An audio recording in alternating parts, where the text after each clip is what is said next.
প্রথমে একটি পাত্র নিয়ে নিতে হবে এবং এই পাত্রের মধ্যে 500 ml মতো জল নিতে হবে। এর জন্য এবার লাগবে একটি পাকা কলা। এই যে পাকা কলা নিয়ে নিয়েছি, এটিকে ভালোভাবে যত ছোট পিস করতে পারবো তোমরা করতে পারবে ততটা পিস করে নেবে। পিস পিস করে কেটে নিলাম। এবার এগুলি এই পাত্রের জলের মধ্যে দিয়ে দেব। এরপরে লাগবে পেঁয়াজের খোসা। এগুলো তোমরা তোমাদের ইচ্ছে মতো নিতে পারো।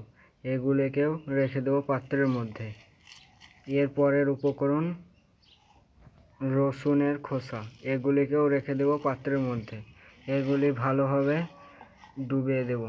এগুলি ভালোভাবে ডুবিয়ে রেখে দিলাম। এরপরে নিতে হবে আরেকটি পাত্র। এতে 300 ml মতো জল রয়েছে। এতে আমরা দেব গাঁদা ফুলের পাপড়ি। এই যে গাঁদা ফুলের পাপড়ি, এগুলি তোমরা গাঁদা বীজ থেকে আলাদা করে নেবে। এগুলো শুকনো যেগুলো রয়েছে সেগুলো নিয়ে নিয়েছি। এবার এগুলোকে জলের মধ্যে ভিজাতে দিয়ে দেব।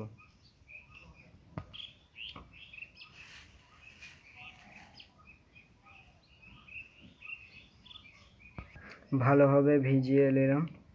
এবার এই পাত্র দুটিকে আমরা 5 থেকে 7 দিনের জন্য এইরকমভাবেই সমস্ত কলা,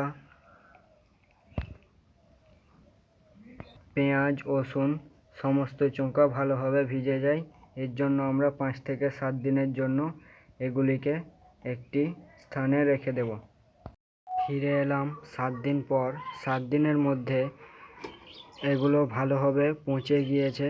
এবার এগুলিকে একটি কাঠির সাহায্যে ভালোভাবে নেড়ে দেব। ভালোভাবে নাড়ানো হয়ে গিয়েছে। এবার এর মধ্যে অল্প পরিমাণ জল দিয়ে দেব। জল দিয়ে দিলাম। এবার এগুলির মধ্যে থেকে জলগুলো বের করে নিয়ে বাকি সমস্ত খোসাগুলো ফেলে দেব। ফেলে দিয়ে জলটি বের করে নিয়েছি। এবার এর মধ্যে দিয়ে দেব আগে ভিজিয়ে রাখা গাঁদা ফুলের পাপড়ি। এর সমস্ত জলটো এটির মধ্যে দিয়ে দেব।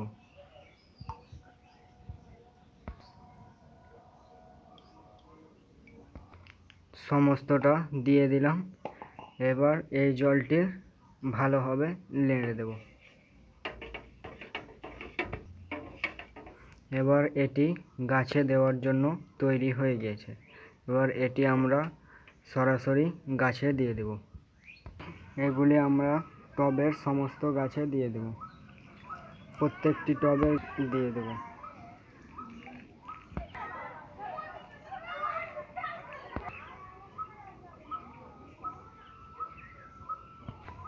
এগুলি তোমরা টবের যে কোনো গাছে দিতে পারবে।